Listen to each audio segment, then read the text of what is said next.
Prontinho. Então, hoje nós vamos trabalhar mais uma aula a respeito dos mandamentos, né? Já estamos há algumas semanas trabalhando esse tema muito, mas muito importante.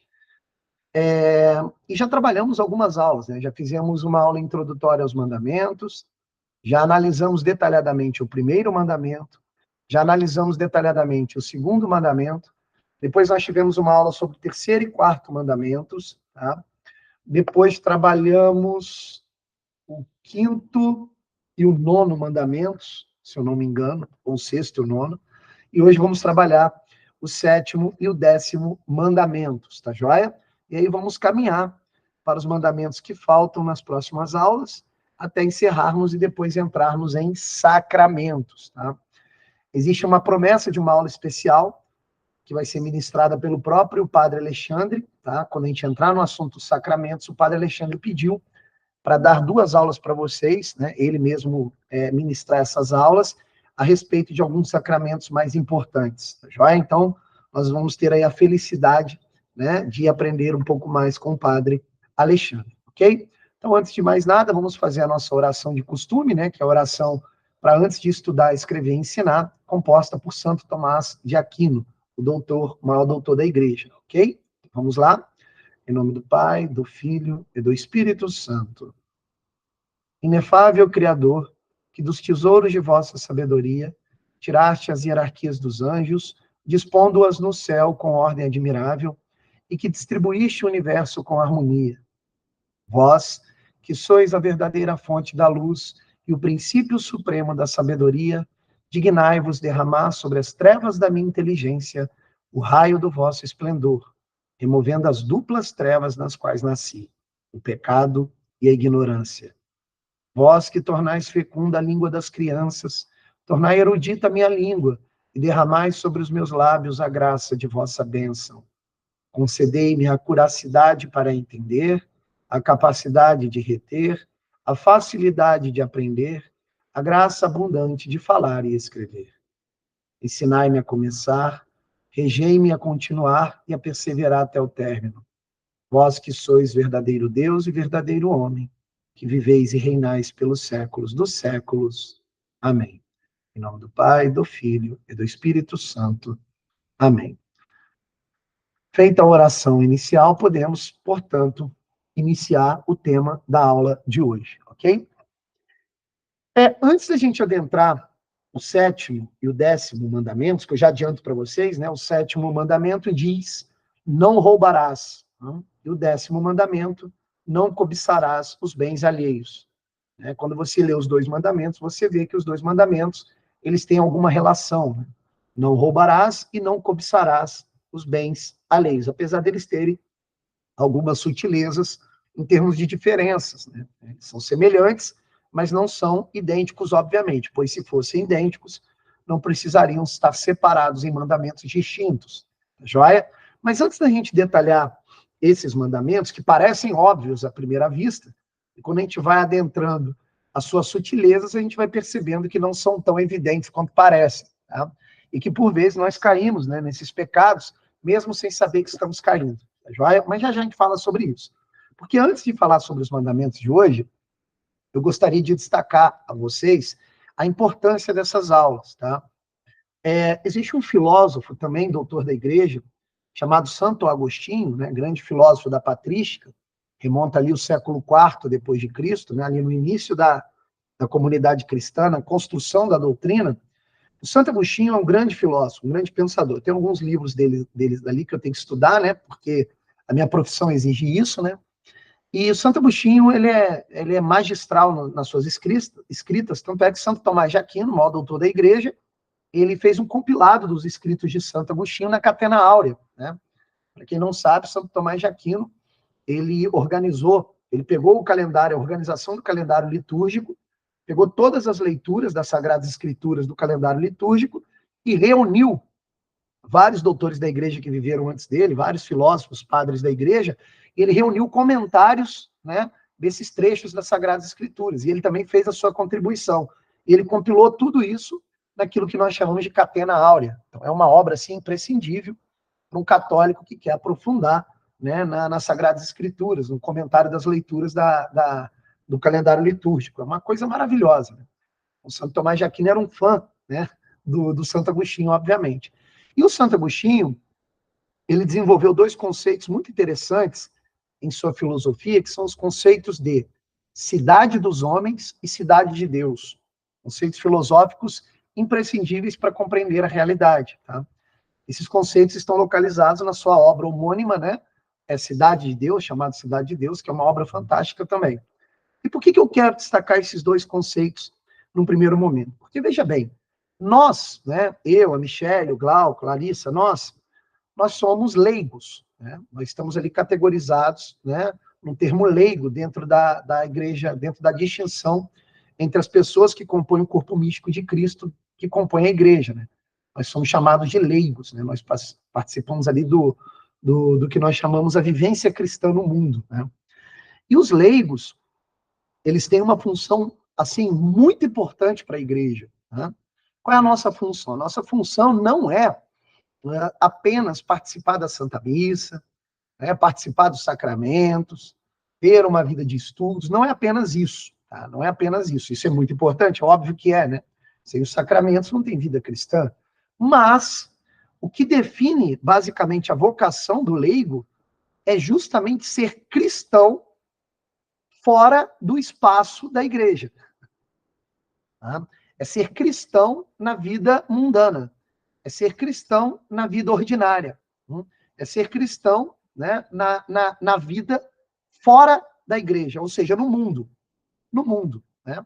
E aí, dois conceitos desenvolvidos por Santo Agostinho nos ajudam a entender isso daí. Né? Que são os conceitos de cidade dos homens e cidade de Deus. O que é a cidade dos homens, assim, de maneira muito resumida, visto que aqui não é uma aula de filosofia? A cidade dos homens seria o mundo. O mundo. O mundo que nós vivemos. O mundo histórico. Né? O mundo secular. Né? O mundo que nós fazemos parte. Não é isso? Tanto é que a cidade dos homens foi criada por Deus. É um mundo criado por Deus.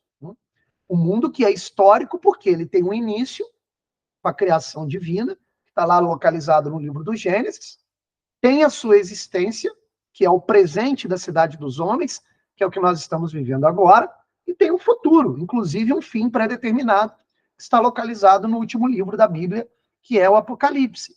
Né? Então, o mundo foi criado por Deus e nós vivemos nesse mundo. E nós vivemos nesse mundo. Né? Só que, veja, existe uma outra instância da realidade, que é a cidade de Deus. A cidade de Deus já é ahistórica, não tem história. A cidade de Deus é eterna. A cidade de Deus é a própria eternidade divina. Então veja que coisa curiosa. Nós, leigos ou qualquer pessoa, nós vivemos nesse mundo que é a cidade dos homens, mas não vivemos para esse mundo que é a cidade dos homens. Nós vivemos para um outro mundo que é a cidade de Deus, que é a eternidade divina. Então, qual é a função do cristão? Qual é a finalidade do cristão? A finalidade do cristão é buscar a felicidade na cidade de Deus. E não na cidade dos homens. E não na cidade dos homens. Então, qual é a função de nós leigos? Nós leigos devemos viver na cidade dos homens pelas leis da cidade de Deus. Nós temos que viver no mundo, mas nós não podemos nos misturar com o mundo. Percebe isso? Daí a importância dos mandamentos. Esses mandamentos que nós aprendemos, é óbvio que eles deveriam ser a legislação do mundo. Aliás, o nosso exemplo como cristãos no mundo deve ser um exemplo que visa motivar outras pessoas a viverem esses mandamentos e se tornarem cristãos, e se tornarem filhos de Deus, filhos adotivos de Deus a partir do sacramento do batismo.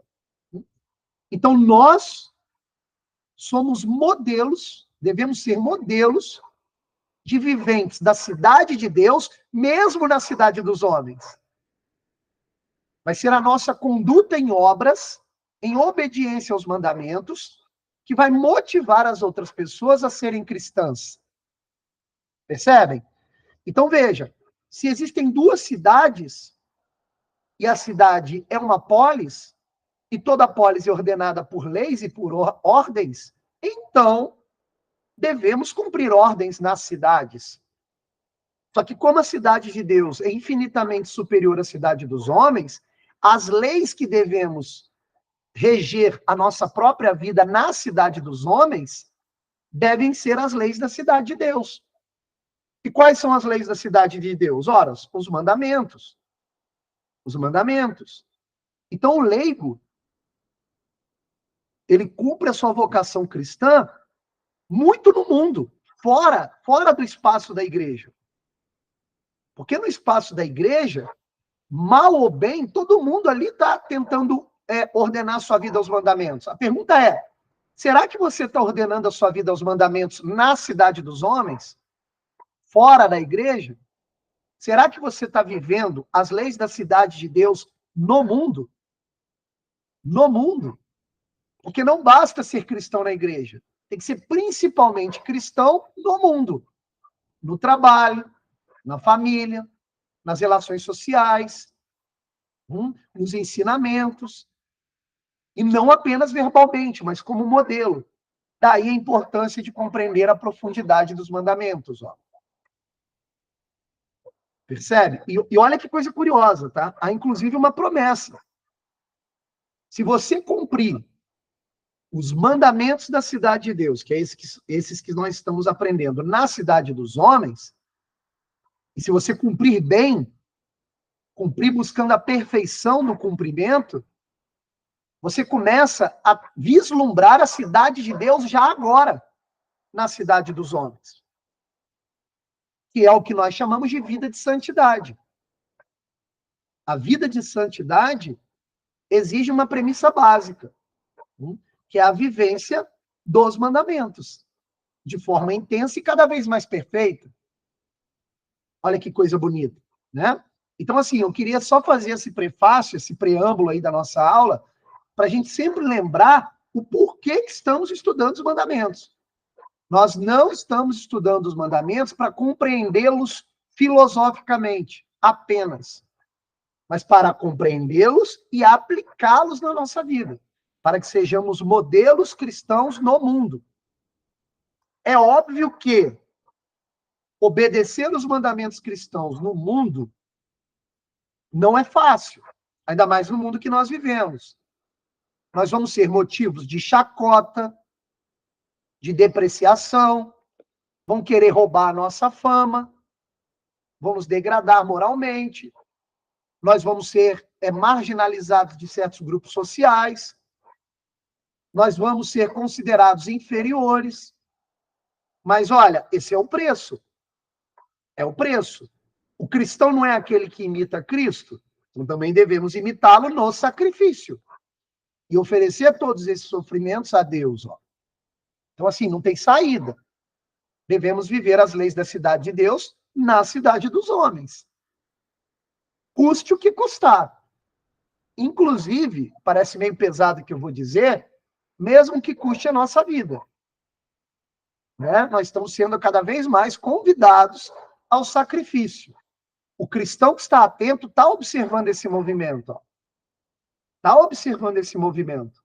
Tá? Então, assim, o mundo secular, a cidade dos homens, é um mundo bagunçado, desordenado, que nos convida a todo momento a desobedecer às leis da cidade de Deus. Mas nós devemos ter ali a virtude da fortaleza para resistirmos a isso, tá? Senão nós não vamos conseguir, ok? Então eu fiz esse prefácio aí apenas para destacarmos a importância desses ensinamentos. Tá joia? Então vamos lá, meus amigos.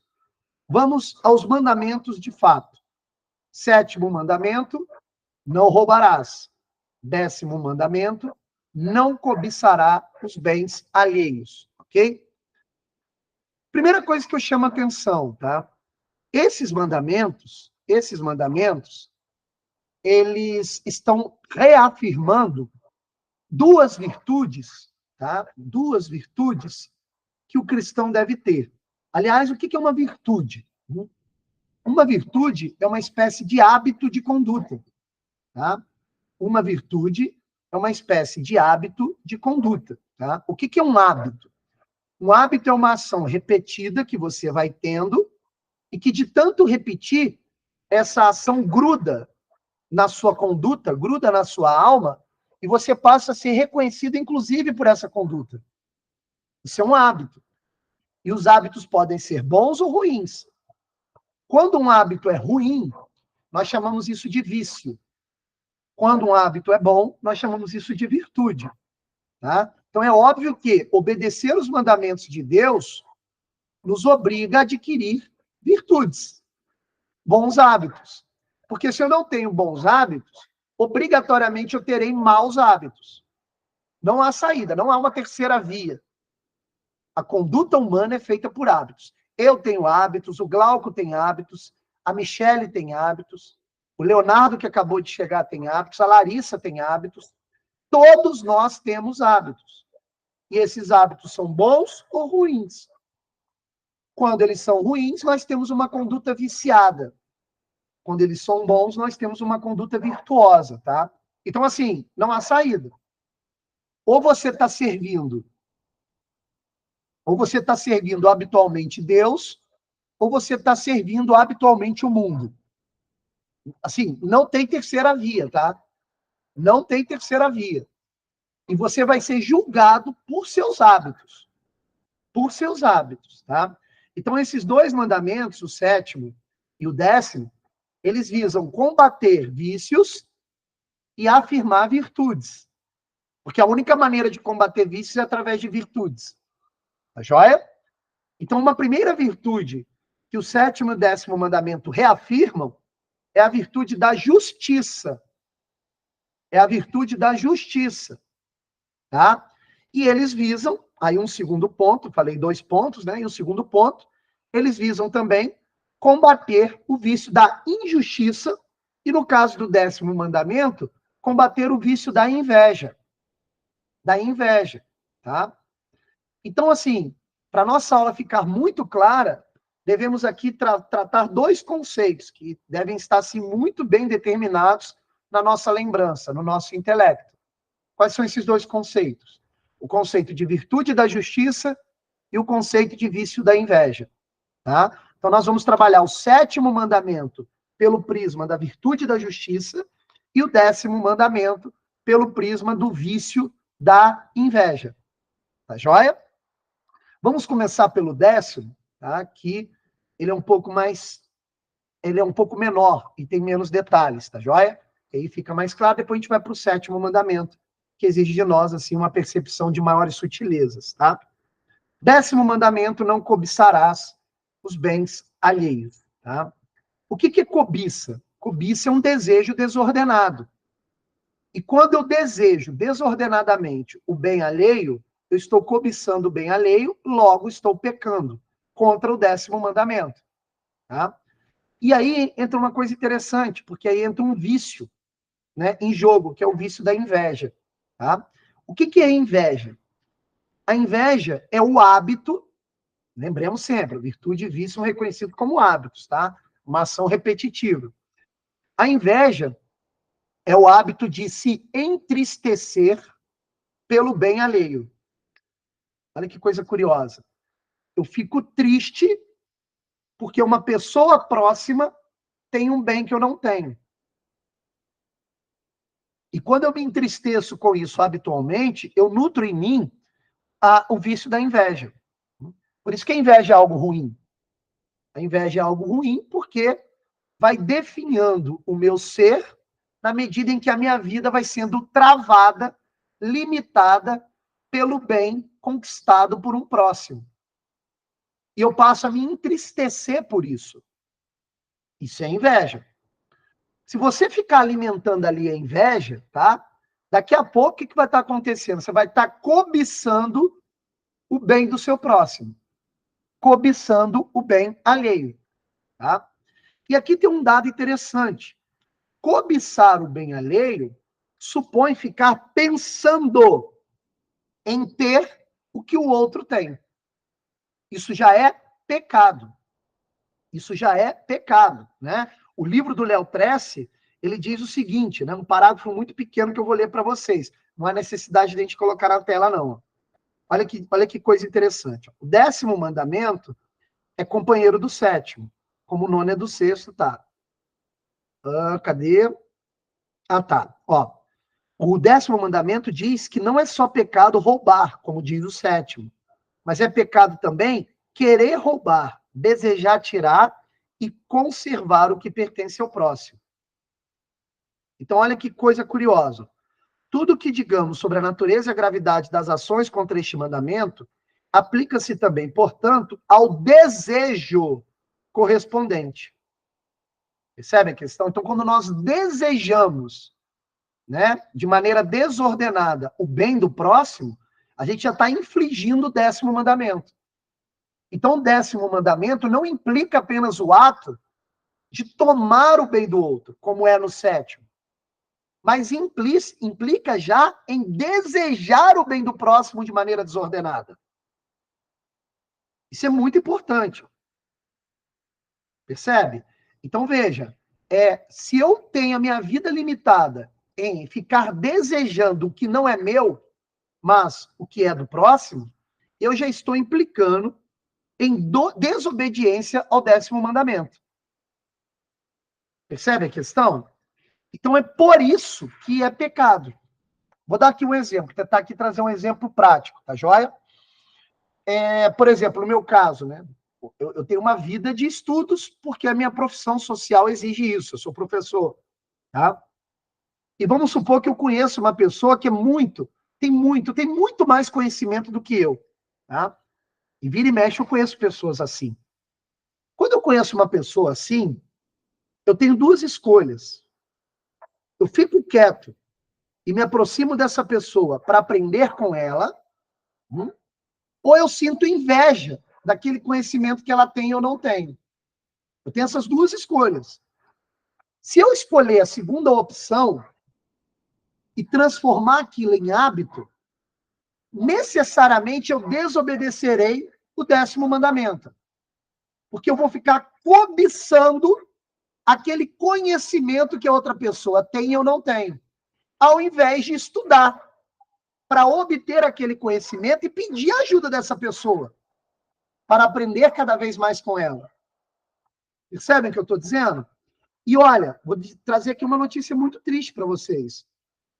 Infelizmente, o que eu observo no Brasil, em particular, é a cultura da inveja.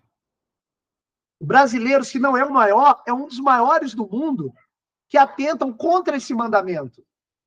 A todo momento, o que eu mais vejo são pessoas se entristecendo pelo bem alheio, pelo bem do próximo, de maneira habitual, portanto, nutrindo ali o vício da inveja. Aqui no Brasil é muito esquisito. Quando você encontra uma pessoa que é superior a você geralmente, aqui no Brasil, o que geralmente nós fazemos? Nós começamos a nos entristecer e daqui a pouco nós cobiçamos tanto bem da outra pessoa, mas tanto bem da outra pessoa, que a gente começa a rogar praga para ela. Nós começamos a roubar a fama da outra pessoa. Nós começamos a diminuir a outra pessoa. Nós começamos a atacar pessoalmente a outra pessoa. Nós começamos a roubar a fama alheia. É impressionante. Como no Brasil isso é comum. Então, não cobiçar o bem alheio, não cobiçar o bem do próximo, é um mandamento muito importante, principalmente na vida aqui no Brasil. Tá? Eu vou dar aqui um pormenor para vocês do que acontece nos bastidores da igreja, por exemplo. Tá? Eu vejo com os meus próprios olhos, tá? Como testemunha ocular, brigas de ocupação de espaço dentro da igreja, entre os leigos. É uma coisa horrorosa de se ver.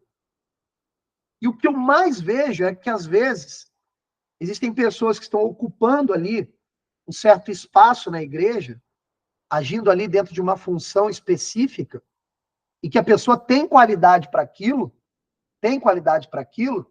e às vezes eu vejo pessoas que não tem qualidade para aquilo, espizinhando, falando mal, criando fofoca, cobiçando claramente o bem da outra pessoa.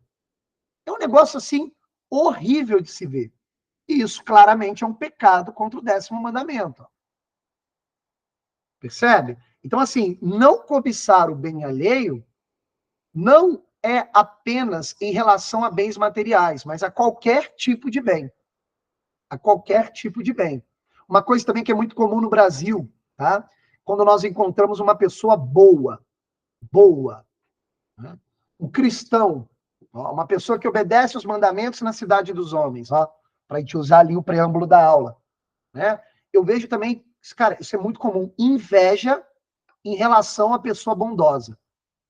A pessoa chega a nutrir ódio. Quanto mais a outra pessoa é boa, mais ódio ela tem da pessoa. Isso também é comum no Brasil, tá? É comum no Brasil. Principalmente se por causa dessa bondade a pessoa alça a fama. Nossa Senhora, aí ferrou. Se ela alça ali um sucesso, aí ferrou. Tá? Aí ferrou. Por exemplo, eu já vi, por exemplo, padres falando mal de outros padres. Pô. E esses outros padres, que estão tendo ali a sua fama roubada, e o padre ali invejoso de algum modo, se prestando a isso, a esse papel, que é um negócio horrível, né? Esses padres que têm ali uma bondade muito clara e notória nas suas ações, eles sofrem com isso, né? Eles sofrem com isso. Eu já percebi isso também. Um negócio assim, bem feio mesmo. Né? Então, assim, devemos tomar cuidado com esses movimentos da nossa alma, né? Que ficam sempre nos puxando para a tristeza quando nós presenciamos um próximo tendo um bem que nós não temos. Nós não devemos nos entristecer com isso. Muito pelo contrário. Isso, por vezes, é digno de elogio. Tá? E você deve se aproximar dessas pessoas, para que você aprenda com essas pessoas. Qual o problema disso? Qual o problema disso? Não é mesmo? Então, assim, é um negócio assim, formidável de se observar. Né? É assustador, inclusive. Né? Eu e minha esposa, a gente já teve negócios. Né? A gente teve uma hamburgueria uma vez.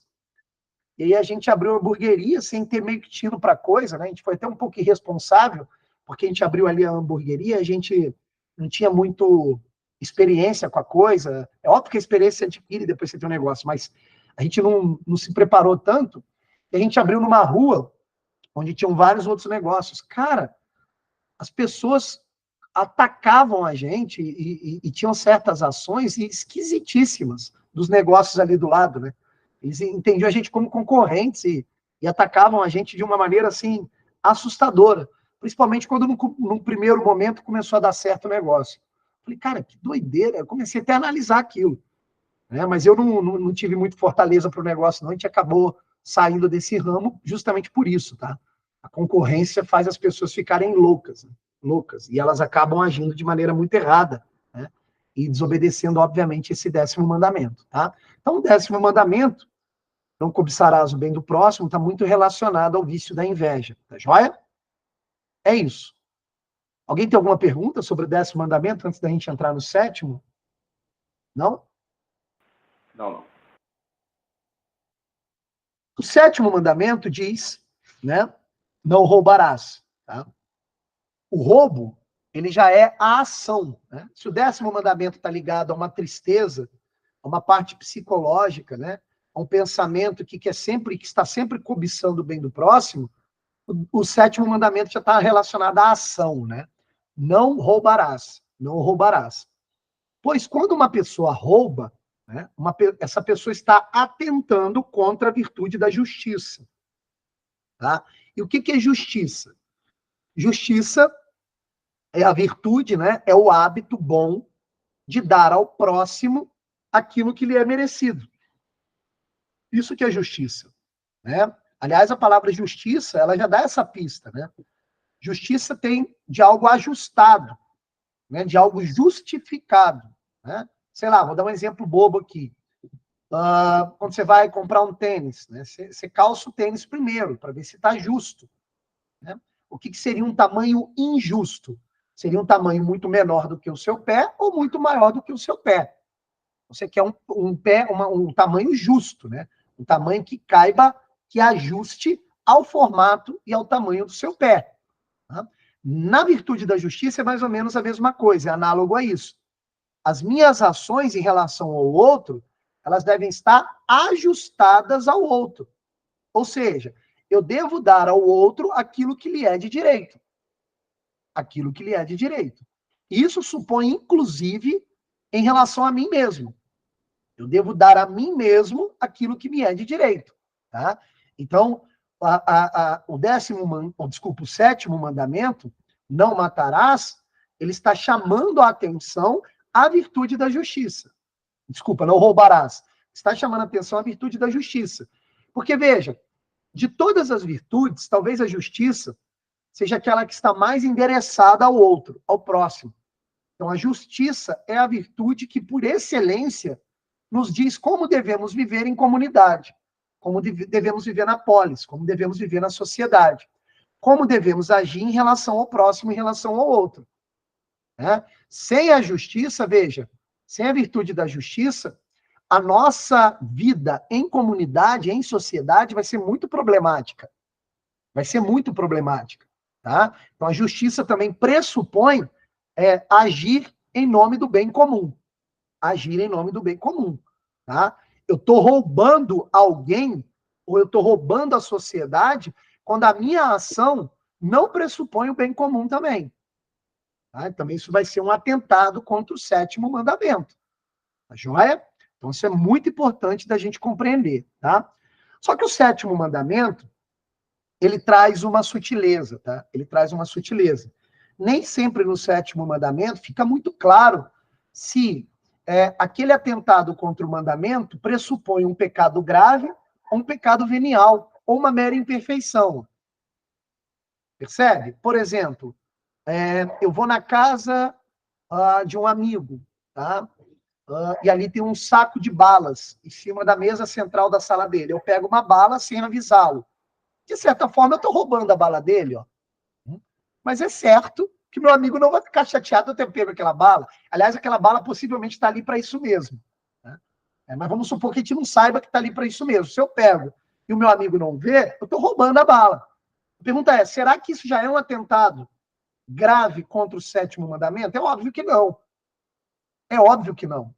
Né? Isso é uma mera imperfeição, apesar de ser um roubo, mas não chega a ser pecado, nem mesmo venial.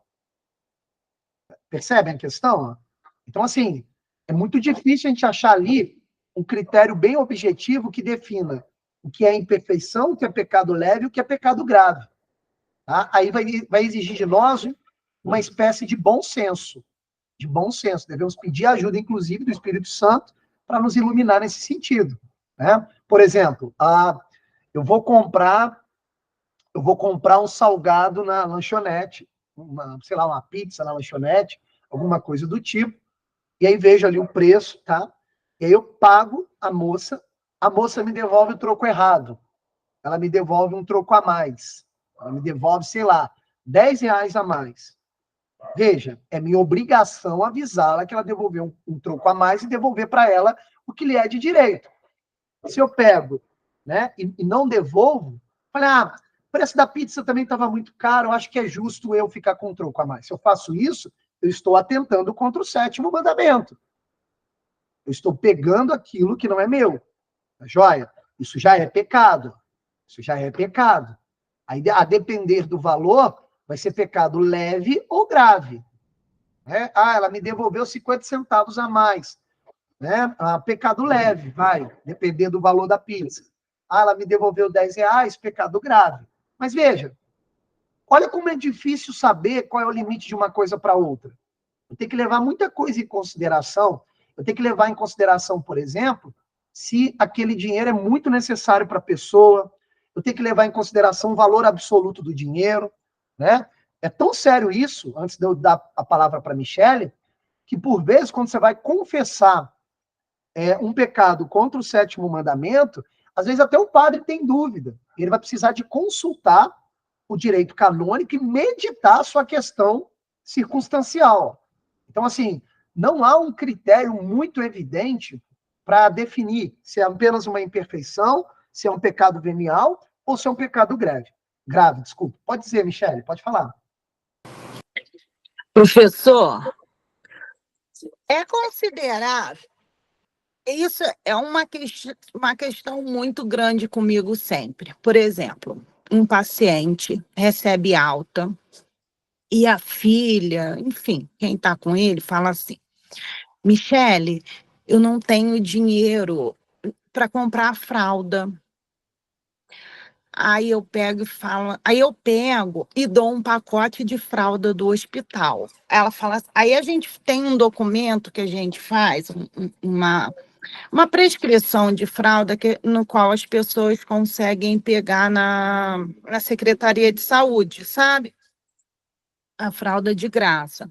Mas aí até isso acontecer, às vezes é na sexta-feira, não vai funcionar, a pessoa só vai conseguir na segunda e tal, aí a pessoa vira para mim e fala, Michele, eu não tenho como, eu não tenho, eu estou indo para casa, mas a gente não tem como comprar a fralda. Aí eu pego a fralda do hospital e dou para essa família, sabendo que o ele tem direito, essa pessoa tem direito a... Porque o serviço público, na verdade, é voltado para o paciente, né? Ele tem direito àquilo, desde que ele esteja institucionalizado. Porque, na verdade, aquela fralda pertence à instituição, não pertence a mim. Acredito que não pertence ao paciente quando ele está na casa dele. Aí eu sempre fico na dúvida, falo, ai, Jesus Cristo, eu estou roubando do hospital. Muito boa pergunta, tá? A primeira coisa que a gente tem que entender é aquela fralda que está ali no hospital, ela é para quê? Para uso do paciente. Para uso do paciente. Existe, então, uma espécie de burocracia oficializada que é necessária ao paciente para ele ter essa fralda? Percebe? Para o paciente ter essa fralda, o que é necessário? Legalmente falando. Só ele está na instituição, ele está sob a nossa responsabilidade, ele tem direito a qualquer coisa que está dentro. Mas eu não entendi, então, onde está o erro, né? Percebe? Porque se a fralda está ali no hospital... Não, ele vai para casa, ele está recebendo alta, e eu pego um Ele não é mais paciente, é isso? Ele foi para casa, ele não é responsabilidade mais da instituição. Entendi, né? agora. Aí eu pego o pacote, eu estou dando o exemplo da fralda, tá, professor? Eu faço isso com pomada, eu faço isso com soro, com gás. Toda vez que eu faço... Pesa um pouquinho. Muito. Então, vamos lá. É uma questão assim bem sutil, tá? Primeira coisa, a gente vai ter no seu caso, você vai ter de ter a sabedoria de conceituar quem é essa pessoa que está recebendo. Porque, veja bem, por mais que ela não esteja mais sob o cuidado do hospital, existe a possibilidade na conceituação dela ainda ser paciente de algum modo. Em que sentido que eu estou dizendo? Ela precisa, pô. Ela precisa daquilo ali de algum modo, né? Ela é paciente de algum modo. Ela é paciente de algum modo. Entendeu? Então, vai precisar de um senso, de uma sabedoria da Michele. É difícil pra caramba isso aí, professor. Para julgar a circunstância, para julgar se a sua ação não está prejudicando alguém. Percebe a questão? Você vai ter que colocar na conta um monte de mini julgamentos para ver se o resultado final é justo. É ajustado à ação. Eu ouço... Você entende a dificuldade da coisa? Eu ouço muito assim, ó. As minhas colegas falam assim, Michele, mas o que mais fazem esses governantes... Não, isso aí não é desculpa. Isso aí. Aí eu falo, mas aí isso é problema deles. Tá? Aí eu falo, gente, isso aí, se o governador rouba, se o prefeito rouba, eu não vou me colocar nesse lugar, entendeu? Não, nunca você pode fazer isso. Nunca. Por quê? Veja bem. A injustiça do outro não é salvo-conduto para minha prática injusta. Tá? Então tem que tomar muito cuidado, por isso que eu estou falando. Veja bem, quer ver um exemplo, Michele? Se nessa sua ação você está enganando pelo menos uma pessoa, ela já é uma ação injusta. Pegou o negócio? Ó? Por exemplo, se tem ali alguém, um profissional da fiscalização, e você está enganando, você já está sendo injusto. Com quem? Com ela. Com o fiscalizador. Fiscal, melhor dizendo. Com o fiscal. Você está entendendo? Então, não é uma questão simples. Eu não posso te dar uma resposta objetiva. Eu só poderia te dar uma resposta se eu tivesse todos os pormenores dessa circunstância que está me trazendo. Então, a única pessoa que tem todos os pormenores é você, Michele. Então, é você que vai ter que colocar tudo isso na conta, né? E com o tempo, se for o caso, se você quiser, você pode, no particular comigo no WhatsApp, e me passar quase todos os pormenores sem esconder nada. Para eu poder te ajudar a trazer um juízo sobre a situação. Porque, veja, percebe a gravidade? Ó? Se você estiver, por exemplo, pegando escondido, esse escondido aí significa o quê? Significa que você está escondendo de alguém. Se você está escondendo de alguém, já tem injustiça. Tem injustiça. Tá? Sei lá, vou trazer aqui uma analogia, tá? Uma analogia. Eu sou professor e aplico provas no ensino médio. Pode ser que um aluno crie um subterfúgio lá na mente dele que seja o seguinte: caramba, eu estou precisando de nota, eu não tive tempo para estudar, que eu tive que trabalhar junto com a minha mãe. Quer saber? Eu vou tentar colar.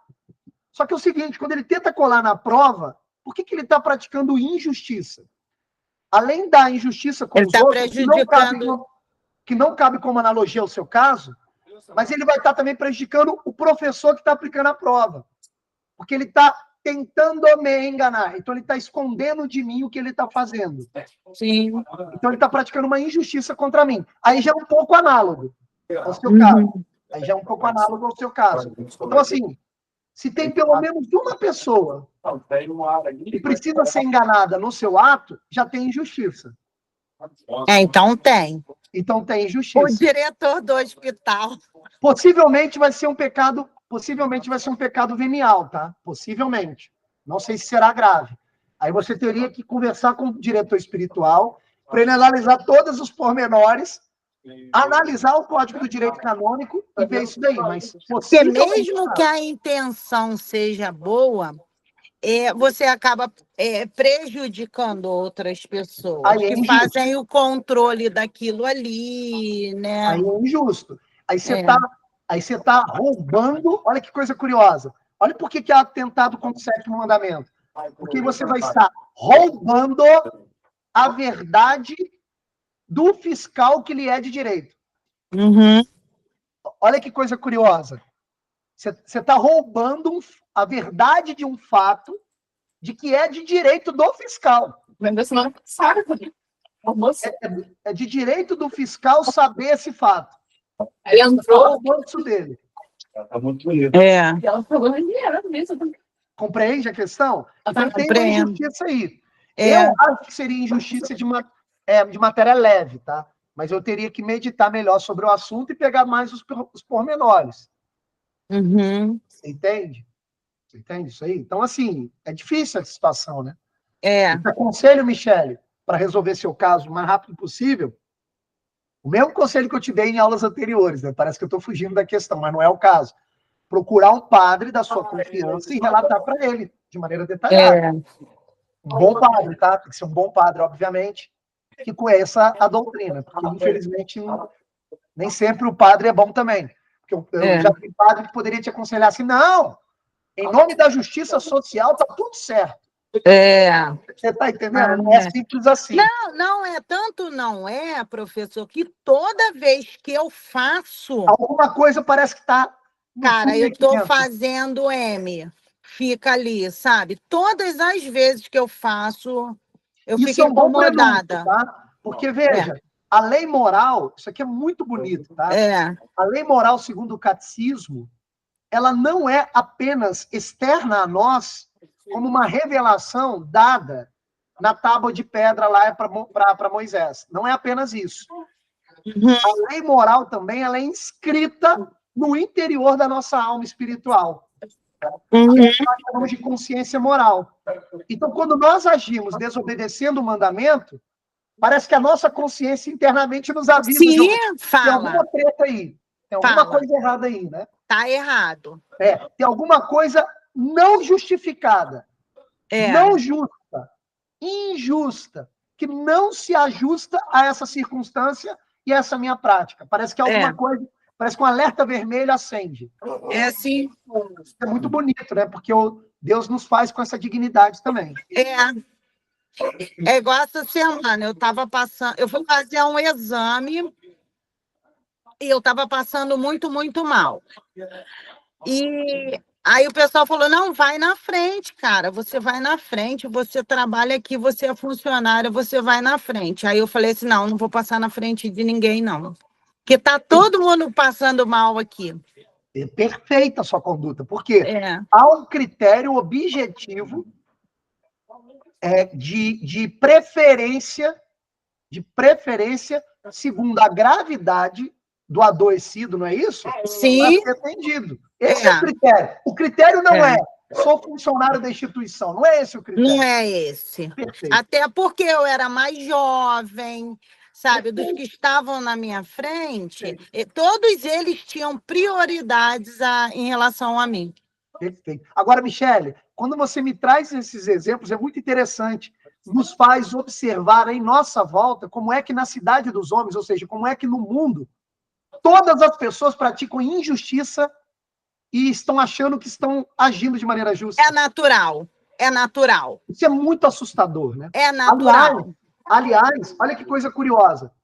De todas as virtudes, a virtude que menos as pessoas assumem desobedecer é a da justiça. É impressionante. Né? Eu vou dar um exemplo, tá? Você pega lá a virtude da temperança, que é o hábito de disciplinar os desejos. Veja, as pessoas não têm vergonha de afirmar que não têm essa virtude. É muito comum dizer assim, ó. Eu gosto de sexo mesmo. Eu não tenho vergonha de falar isso. Uma outra virtude que as pessoas não têm vergonha de negar. Quer ver, ó? A virtude da coragem. Coragem é você enfrentar uma dificuldade em nome de um bem superior. E um vício que está atrelado à virtude da coragem é a temeridade, é a pessoa que se arrisca de maneira irresponsável, porque ela acha que a coragem isso não é. Eu já vi pessoas orgulhosas disso. Eu me arrisco mesmo, eu me lanço na vida. Eu piloto o carro de forma veloz e arrisco a minha própria vida, a vida dos outros, estou nem aí. Veja, eu não tenho vergonha disso. As pessoas também não têm vergonha de serem imprudentes, do atentado contra a virtude da prudência. Elas também não têm vergonha, elas falam, eu faço o que me dá na telha, eu ajo por impulso mesmo.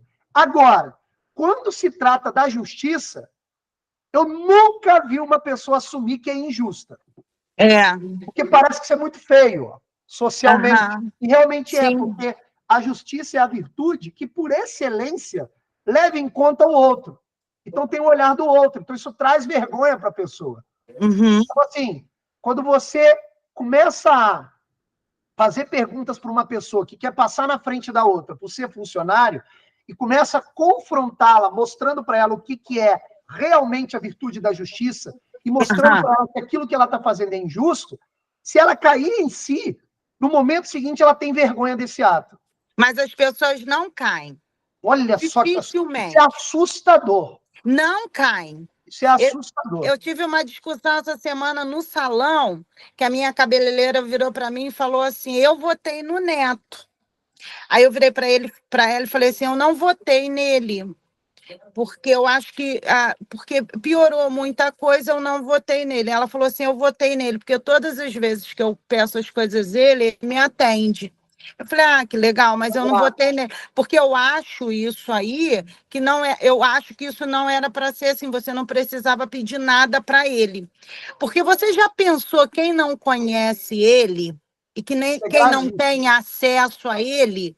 Isso é gravíssimo. Sabe por que é grave? Porque, veja bem, supõe na ação cidadã, na ação política, por exemplo, o voto é um exemplo de ação política, tá?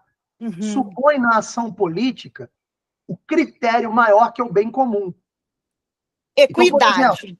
quando eu vou votar, por exemplo, um exemplo do voto, tá? Um critério que deve ser considerado é o bem comum. Sim, Um critério que não pode ser considerado é apenas o bem próprio.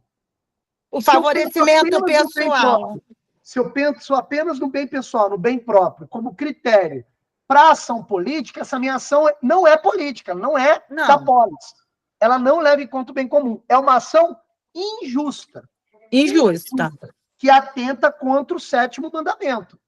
Atenta contra o sétimo mandamento, tá? Vou dar um exemplo assim muito claro disso, tá? Um exemplo muito claro que é análogo ao exemplo que você trouxe, tá? Quer ver, ó? Por exemplo, o que aconteceu ontem comigo. Acho que é um bom exemplo, um exemplo análogo, tá? Eu sou um professor, assim, no ensino médio, que costumo ter alunos, assim, que ficam muito impactados com as aulas. Porque eles começam a descobrir verdades, assim, coisa que eles nunca perceberam, que a filosofia lhes fornece, que eles ficam impactados, inclusive afetivamente, tá? E aí, por vezes, os alunos vão nutrindo comigo uma espécie até de amizade, uma boa amizade, que eu dou aula para eles em 3 anos. Então, eu tenho relação com eles de 3 anos. E alguns alunos acabam nutrindo a amizade comigo, né? E aí, ontem, foi muito curioso, uma aluna do 3º ano, que está com problema de falta comigo na escola, tá?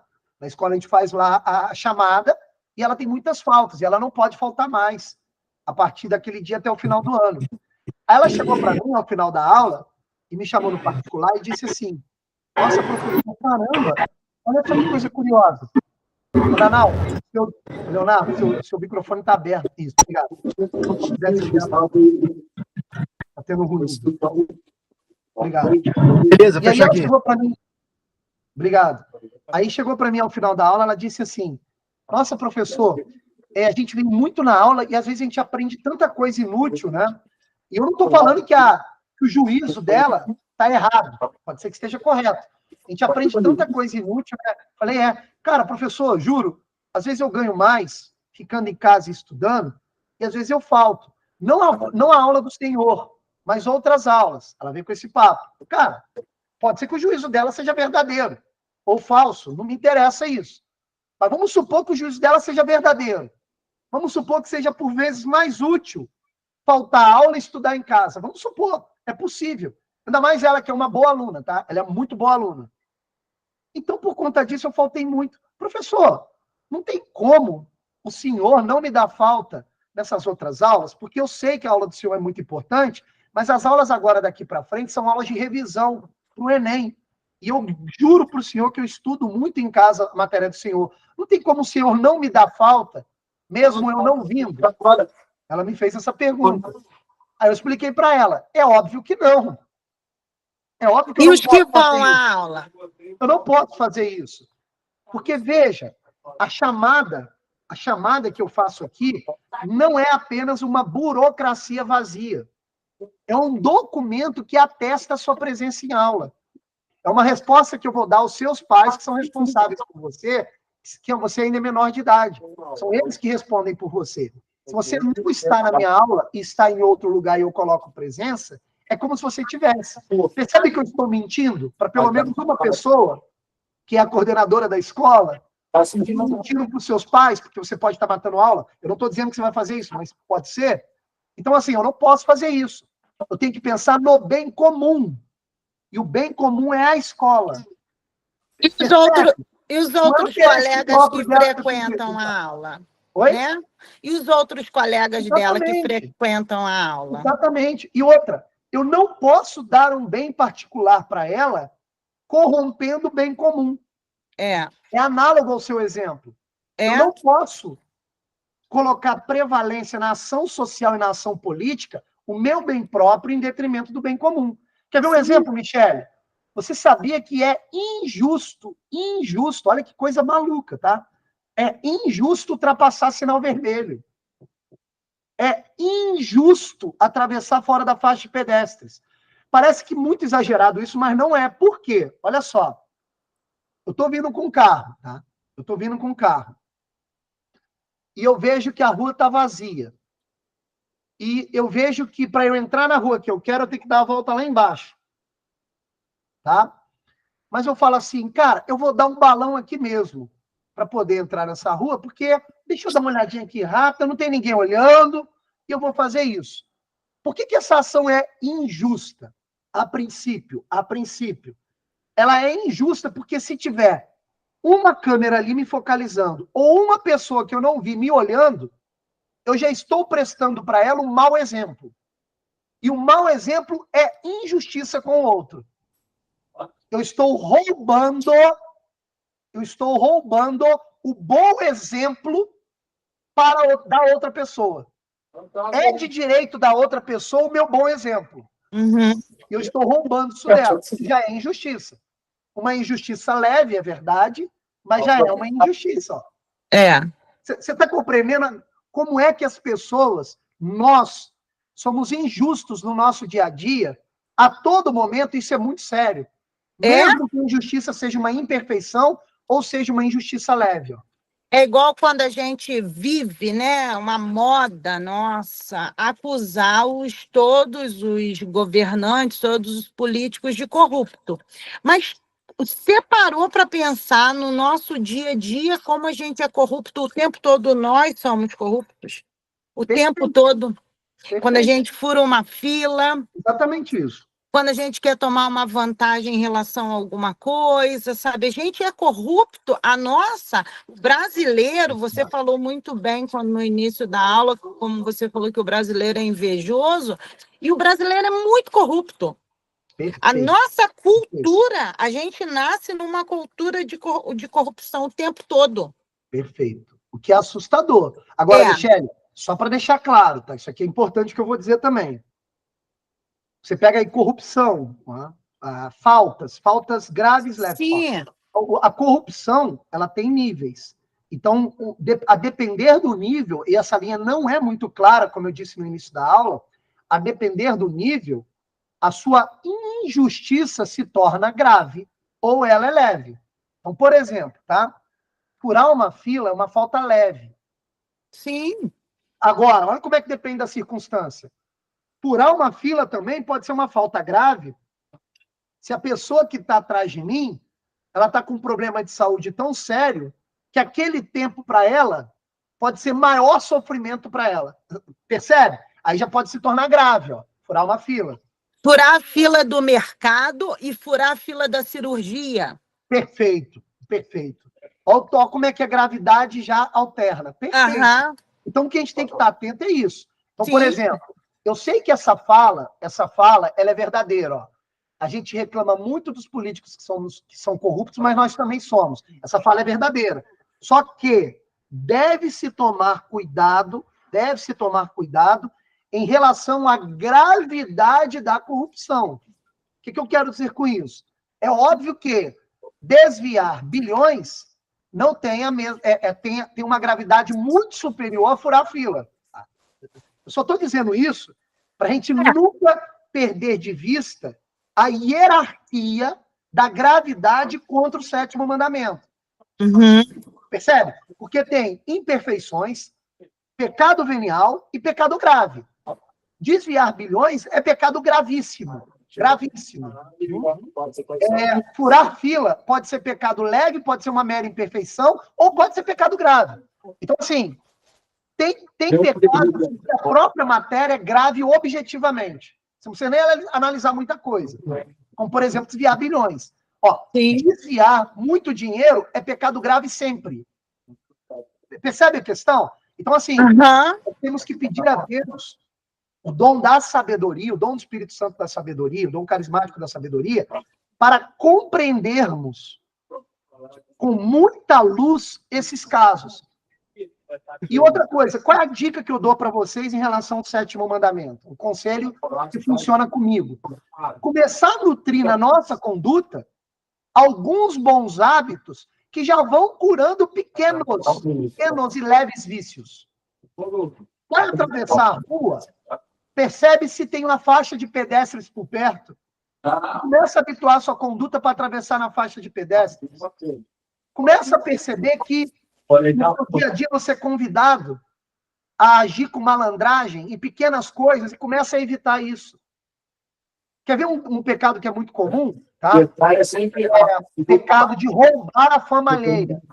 No Brasil também isso é muito comum. Roubar a fama alheia. Quando você chega aqui para uma pessoa que já é habituada no seu trabalho, você fala de uma terceira pessoa. Nossa, fulana ali, né? Você viu o que ela fez? Assim, evitar esse tipo de hábito.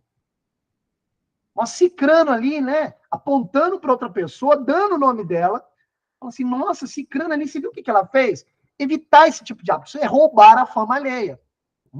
É óbvio que, quando a figura é pública e ela tem muita responsabilidade na cidade, na polis, e ela tem ali uma profissão digna demais, ela não pode errar habitualmente. Aí ela já está abrindo a possibilidade de, inclusive, exortarmos ela publicamente também. Mas, fora esse caso, é pecado roubar a fama alheia, principalmente de maneira injusta. E principalmente quando essa pessoa ela não tem, né, um cargo público, né? Ela não tem uma dignidade pública em sua profissão. Tá joia? Ô, Larissa, eu não sei se você queria dizer alguma coisa, eu vi que você levantou a mãozinha, só que a gente falou tanto que a gente atrapalhou aí a sua fala. Você quer dizer alguma coisa? Não, Roberto, eu apertei sem querer, desculpa. Ah, então sem problemas. Meus amigos, então acho que é isso. Eu acho que a gente conseguiu abordar aí essas questões, né? Por exemplo, quando a gente pega Quer ver mais um exemplo? Quando a gente acha um bem, uma coisa, um bem material ou algo do tipo, e a gente não sabe quem é o dono, né? Obedece o 7º mandamento quando nós procuramos com todas as nossas forças quem é o dono. E aí, se a gente não acha quem é o dono, tudo bem, você pode ficar com o bem. Aliás, há um aconselhamento, se esse bem pode ajudar outras pessoas, destine esse bem achado a outras pessoas que precisam, tá? Outra coisa que não foi falado, agora que eu lembrei, tá? Sobre o 7º mandamento ainda. A questão da usura, de você cobrar juros abusivos por um dinheiro emprestado, tá? Isso daí é pecado mortal, ok? Aquilo que geralmente os bancos fazem, né? De enganar uma pessoa com mais idade, empurra na pessoa um empréstimo e cobra juros abusivos. Isso é pecado mortal, tá? Impostos exagerados, exacerbados, que tiram a dignidade da necessidade básica do cidadão, é pecado mortal. Você, inclusive, está autorizado a não pagar impostos abusivos, tá? Você, inclusive, está autorizado a isso. Quer ver o que mais? Que mais que pode citar como exemplo? É muito importante não se habituar a criar subterfúgios imaginários para justificar um ato injusto. Isso é muito comum, tá? Sei lá, eu passo todo dia vendo um brinquedo no muro do meu vizinho e o meu filho é doido naquele brinquedo. E o brinquedo ali está no muro do vizinho há pelo menos 2 dias. E eu não sei direito, eu não tenho muita clareza se meu vizinho está jogando fora, colocando ali para alguém pegar, ou se ele esqueceu ali. E aí eu posso criar um subterfúgio na minha cabeça dizendo, cara, o vizinho deixou ali para alguém pegar mesmo. Então eu vou pegar, meu filho quer tanto aquele brinquedo, ó, isso daí é errado. Isso daí é um erro, é um atentado contra o 7º mandamento. Tá? Qual seria a minha obrigação nesse caso? Tocar a campainha, tirar dúvida com o vizinho, e falar, olha, você esqueceu esse brinquedo ou você está dando esse brinquedo? Aí sim pegar caso o vizinho aceite, percebe? Então, tem vários aí casos que a gente tem que avaliar, tá? Ô, Glauco, parece que você levantou a mão, né? Se quiser perguntar. Não quero tomar mais tempo, não. Tá dentro do seu contexto. Pode perguntar. Não, eu só ia Desculpa. acrescentar que impressão de papel moeda também deveria ser pecado mortal. Né? Se a impressão do papel moeda deveria ser pecado mortal? O senhor Iage, o que o Estado faz. O Estado é do diabo, né, cara? Ah, tá. Agora que eu entendi. Entendeu? Agora Porque que eu entendi. a inflação da base monetária, desregrada, isso inclusive fomenta a guerra, né? Enquanto estava padronizado com ouro, né? Estava lastreado no ouro, não tinha impressão generalizada de dinheiro. Hoje em dia, todo Estado ele imprime ou cunha, né? Seja lá o que for, minta, o papel, moeda, né? O dinheiro fiat, e isso aí incentiva a guerra, não tem lastro. O pau canta, né, cara? Isso aí a gente sabe. Mas é só contextualizar aí, mas... Excelente colocação. Só que, veja, primeira coisa que a gente tem que fazer é perceber o seguinte, já existe um sistema econômico que guia as relações sociais há muito tempo, tá? Ele, de algum modo, ele não pode ser destruído de uma hora para outra, tá? Isso significa dizer que nós já vivemos dentro de um contexto. Então, no exemplo que você deu, o que a gente tem que fazer é analisar cada caso em relação à impressão do papel moeda para observar se naquele caso específico há um ato contra o sétimo mandamento. Eu vou colocar um pé atrás aqui, né, na figura de catequista, e eu não posso generalizar e te dizer assim, olha, sempre a impressão do papel moeda é um pecado contra o sétimo mandamento. Não, de fato. Só o excesso, né? O excesso, né? Isso aí. Só o excesso, porque imprimir tem que imprimir, às vezes para repor outra moeda, para o intento tipo que teve agora do pandêmico, às vezes você tem que imprimir para poder suprir eventualidades, né? Exatamente. A gente tem que sempre lembrar que falar sobre moral, sobre questões morais, supõe falar sobre ações humanas, pois as ações humanas são as únicas livres. Não dá para cobrar consciência moral de um animal, de um cachorro, porque ele não é livre. Então, supõe liberdade. Supõe mandamento, tanto é que nós estamos estudando os mandamentos. Supõe circunstância. Supõe intenção. Então, supõe um monte de coisa. Toda vez que a gente vai avaliar, portanto, se aquela ação foi justa ou injusta, foi moral ou imoral, nós temos que colocar tudo isso na conta, todos esses critérios na conta. Tá? Eu estou dizendo isso porque se a gente não faz isso, a gente pode cair em dois erros. Tá? O erro de generalização e achar que tudo que atenta de maneira direta, objetiva e única ao mandamento é pecado mortal. E aí nós caímos no moralismo. Tá? Isso é um erro. Não dá para analisar, nem sempre dá para analisar se o ato é justo ou injusto, moral ou imoral, apenas pelo ato. Na maioria das vezes nós temos que analisar as circunstâncias, a relativização do mandamento em relação às circunstâncias, a intenção, tem que analisar um monte de coisa. Então, nem sempre dá para colocar também o mandamento a ferro e fogo. É igual eu falei, tá beleza, não matarás, tudo bem, mas e se eu matar em legítima defesa? Já trouxe um relativismo ali ao mandamento. Relativismo no sentido da circunstância e da intenção. Então, assim, o conselho que eu dou é o seguinte, toda vez que nós avaliarmos as questões morais, nós temos que elencar tudo que está em jogo. Depois de elencar tudo que está em jogo, ordenar tudo que está em jogo dentro de uma hierarquia. Hierarquia de acordo com os critérios doutrinais, da doutrina moral, da teologia moral da Igreja Católica. E depois que fazer isso tudo, aí sim julgar. Aí tem uma coisa curiosa, tá? Na medida em que você faz isso habitualmente, esse cálculo vai se tornando cada vez mais rápido. porque ele vai se tornando cada vez mais habitual. E aí vocês adquirem uma virtude que é belíssima na vida cristã, tá? Que é a virtude da prudência. O que é a prudência? É o hábito de avaliar a circunstância, o mandamento, a intenção e a ação de maneira habitual e rápida. Uma pessoa prudente sempre faz esse cálculo rápido. Então, ele sempre toma as melhores atitudes ajustadas às circunstâncias. Ó. Nós vamos ver se a gente consegue ter uma aula, o calendário está um pouco apertado, mas vamos ver se a gente consegue ter uma aula para a gente trabalhar as virtudes morais, pelo menos as 4 principais, e falar mais da prudência, que é uma virtude importante. Tá joia, meus amigos? Acho que a gente vai ter que encerrar por aqui. Já é 10h20. Você respondeu sua pergunta, Glauco? Mais ou menos, né? Não, era só para contextualizar mesmo que você falou de imposto, eu lembrei, enfim. Muito boa lembrança, tá?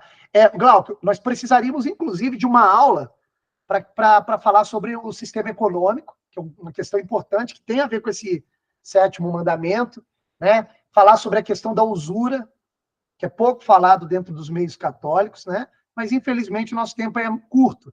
Eu vou ver se eu consigo, Glauco, deixar lá um link de uma aula que eu gosto muito, uma aula que foi dada, esqueci o nome do professor, já eu lembro, no qual ele falou sobre o pecado da usura. Eu vou deixar o link lá. É uma aula muito interessante. E para os interessados, que eu acho que é o seu caso, seria uma aula boa aí para esclarecer esses pontos. Ok? Então é isso, meus amigos. Fazer a oração final e encerrar nossa aula, tá joia? Muito obrigado aí pelas perguntas, questionamentos e pela aula. Vamos lá, então.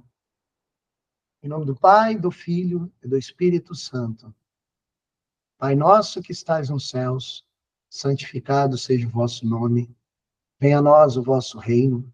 Seja feita a vossa vontade, assim na terra como no céu. O pão nosso de cada dia nos dai hoje. Perdoai-nos as nossas ofensas, assim como nós perdoamos a quem nos tem ofendido. E não nos deixeis cair em tentação, mas livrai-nos do mal. Em nome do Pai, do Filho e do Espírito Santo. Amém. Um abraço, meus amigos. Boa semana, fim de semana para todos vocês. Fiquem com Deus. Até o próximo sábado. Tá. Bom semana. Alô?